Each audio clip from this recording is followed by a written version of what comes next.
Men don't push away girls who care about them. Men just push away women that they don't want to be with. Simple.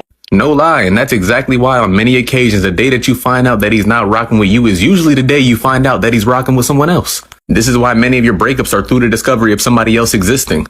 The reason he's more hot and cold is because you're simmering on the back burner, no pun intended. Because your average man has to secure an option before he could ever drop an option. Because many of them know that they won't be able to obtain what you had quite so easily. Instead of cutting you off completely and alienating you like any other man who has his options set in place, it's the simple matter of him desiring the perks of being around you without commitment. You're still useful even when he doesn't want you, so he isn't just gonna drop you. I know being honest is the right thing for a lot of them to do. Being vocal about his feelings is the bare minimum of courtesy. When they visibly lack something so simple as appreciation for your presence, you can't rely on their honesty if they're already displaying their vague nature. So I never understood women that say, I just gotta see evidence. No, notice the signs. He's not gonna display to you evidence. You can't really apply your own consideration, morality, and logic and expect it to be a factor for somebody that attained you with the opposite. You gotta remember that your definition of being a good man to this niche of men means being revoked of the thing that they wanted in the first place. To him, your feelings can matter later when he barely crosses that bridge. Many of them are not just going to hand you an exit because you're currently giving him something that a vast number of average men are rarely going to come by with low effort. It's easier to go through the steps of getting to know another woman while they have another woman on security. Because to him, he can't take two L's. Now, he's losing his low effort options one of two ways. They either grew out of being complacent to him, or he got sick of them always telling him yes all the time. So he practically got bored of them. Either option involves you exiting, which is why you should take the distance that he places upon you very seriously. He kept you around, but in actuality, you're slowly transitioning into a placeholder in his eyes when he decides to push you away. They often just like the emotional ear that you could provide for them, but that's about it.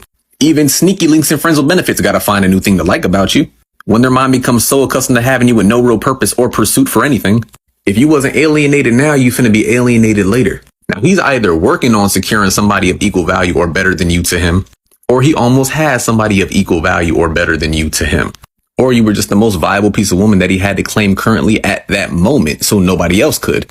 All three of those options don't work in your favor. This is why I said before, even in love triangles, he's never losing all of his options. He needs a woman that's willing enough to tolerate it and a woman that's not always going to tell him yes. The woman that tolerates it isn't going to go looking for evidence as opposed to the woman that's never going to tell him yes all the time. No lie, this is how many of those placeholder relationships are birthed. Those men that placed you often never chased you for real reasons besides short-term attraction and urges in that specific window of time. If he wants to establish a basis of reaping the benefits from you while also having something to fall back on every single time he gets caught up, he'll tell you one of three things. Maybe I'm not the man for you. You don't deserve me. And their favorite one, the most utilized universal one, you deserve better. If he desired longevity with you, he would just be that better. And I know a vast number of men enjoy peace in their relationships, but I want you to know that if this scenario occurs, don't be surprised if he fakes an argument. This specific niche will initiate an argument intentionally as the scapegoat to make a swift exit, to make the split look like a team effort. That's why when you telling the story to your homeboy and he says that, oh, he just broke up with you, and you tell him, nah, we both did and we agreed upon it. And he's like, nah, he broke up with you. Your homies and your uncle and your cousin is not stupid. They know how the demographic acts. If he's the one man that can get you out of character, he's the one man that can put you back in it. A truth that many people need to admit to themselves. If they can wind themselves up in a gray area of indifference while retaining your attention, enough for you to always be in a constant state of confusion about what you are, he'll never have to be worried about committing to you. Because their intent indifference can feed just the right amount of gullibility. Especially if he was the one to shoot you a message first and he concludes it with, I'm just not in the right space to take anybody serious right now, but we can be friends. If his logic made any sense, that means he wasn't in the right space before pursuing you. This is an exit with nuances of side benefits. I got her confused and comfortable at the same time. We already did the flirty dirty stuff, so she's going to be 10 times more comfortable to continue doing it. And I don't got to commit to doing anything because I told her that we could be friends. Even though I still pursued what I told her I wasn't going to pursue in the end. Well, the perks of what I was pursuing. I know it's confusing, but that's the point. When their actions begin to contradict their statements, it's the last thing that you need to let slide. He either got what he wanted or he's getting what he wanted from you. Or they have some type of access. If he really wanted to be friends with you, the mere thought of the thing he was pursuing from you at the beginning would have disgusted him from the very start. So he can say that you're like a friend all day, but the role you play is like a friend with benefits. He just had to okay the access to you and call it something innocent so you wouldn't catch on.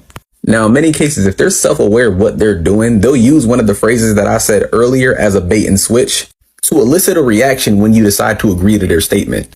Let's say that he alludes to the fact that he's not the man for you, and then you rebuttal back with saying, hey, maybe you're not the man for me. He's going to hit you with a, see, I knew you didn't care. He'll mess around and call that a test to make a John try harder.